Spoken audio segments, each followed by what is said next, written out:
Hello, my name is Richard Sears and I'd like to welcome you to this video showing two of the instruments in my vintage test equipment museum. When I say vintage test equipment, I'm specifically referring to equipment that uses vacuum tubes, or as the British would know them, valves. And for the most part I concentrate on oscilloscopes because I developed a fascination with these instruments as a young lad, because of their ability to make it possible to see what's going on inside a circuit. Prior to the oscilloscope, engineers had to develop their circuits as it were blind, and the development of the oscilloscope made a huge difference in the ability of engineers to actually develop circuits to do the things that they really wanted them to do. And so these two instruments that you see in front of you were developed in the late 40s for use by the Navy in maintaining their electronic equipment. The instrument on the left is an OS-8E/U, and the instrument on the right is an OS-34/USM-32. What I'm setting out to demonstrate with these two instruments is the difference between the repetitive sweep oscilloscope and the triggered sweep oscilloscope. The repetitive instrument is on the left and the triggered instrument is on the right, and the repetitive technology actually preceded triggered technology. And so, to start with the instrument on the left, the way this works is that the x-axis is generated by a sawtooth waveform generator which runs continuously or repetitively. The blunt edge of the sawtooth causes the trace to sweep at a constant rate from left to right, and then the sharp edge of the sawtooth causes the trace to fly back to the beginning from right to left, and the flyback trace is actually blanked out so you just don't end up with a line across the display. The y-axis is actually due to the signal being examined. In this case we've got a triangle waveform being impressed on the y-axis. So the thing about a repetitive sweep oscilloscope is that the waveform being displayed has to be an integer multiple of the time-base frequency. For example, if the waveform being displayed were 20 kHz, then if the time base were running at 4 kHz, we would see 5 complete cycles, and so on. The thing about that is, if the frequency of the waveform were varying at all, it wouldn't stay in synchronization and you get a blurred display. And I'll demonstrate that right now by switching on the sweep function on my signal generator.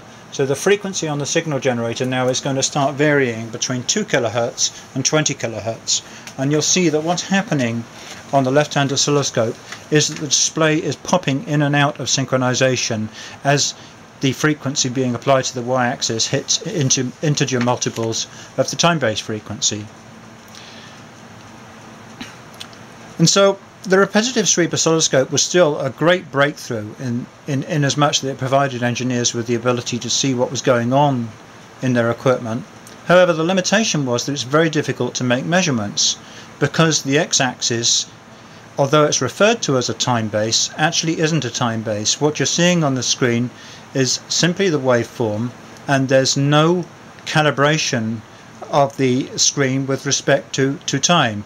In other words, the trace isn't moving across the screen at a rate that's known in terms of something like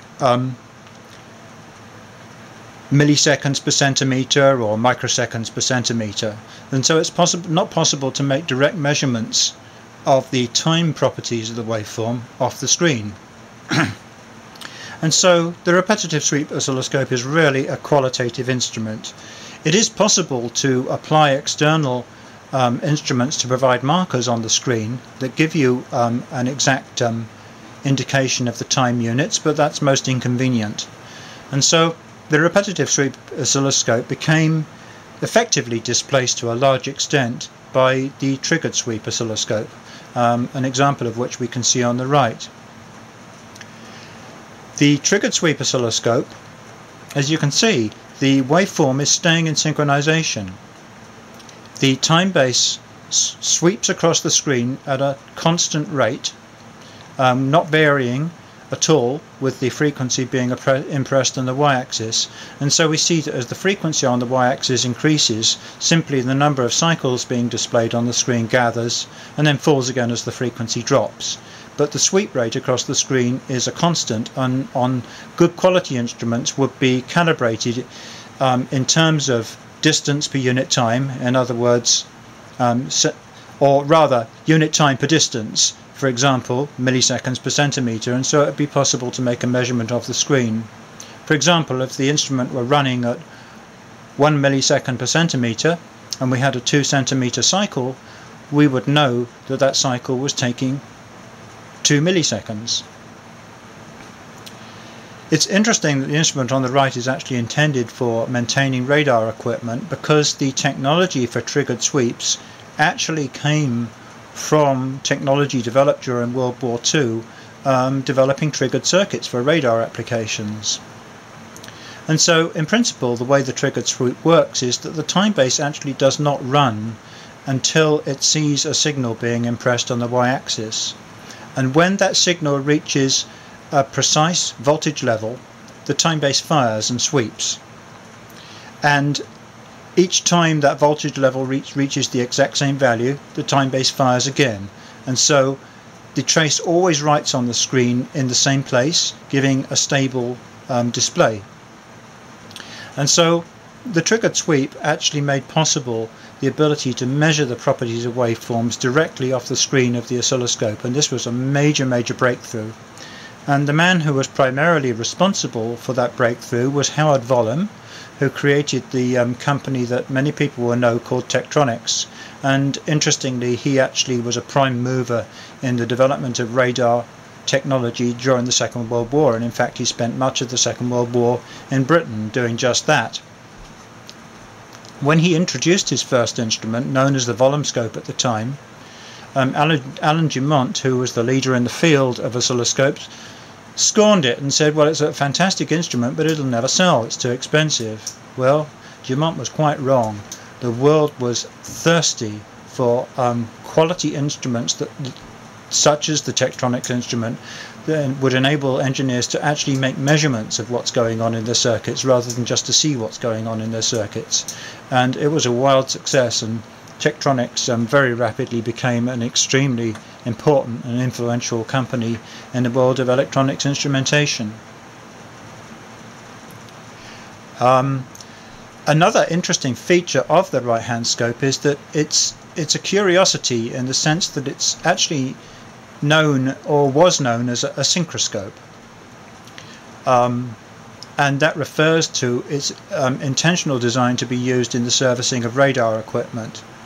It actually incorporates an internal trigger generator, and this trigger generator could be applied to the time base to cause the time base to run, and it could also be taken off a connector on the front panel of the oscilloscope and onto a circuit inside a radar that required an external stimulus to cause it to run when not connected to the rest of the equipment, so that it would be possible to isolate that piece of the circuitry and cause it to run and evaluate what's going on with it. Hence synchroscope, that the scope is designed to cause the external circuit to synchronize with the time base in the oscilloscope itself. I rather like it. It's an excessively compact piece of vacuum tube electronics. There are 23 electron tubes or valves, plus the cathode ray tube in a very small and compact size. And you know, after my restoration, it works rather well. It's not an instrument that I would attempt to use, you know, on a daily basis. However, as a museum piece illustrating the state of the art of the time, I think it's actually quite extraordinary, and really it does illustrate the state of the art right on the brink of the advent of the Tektronix equipment.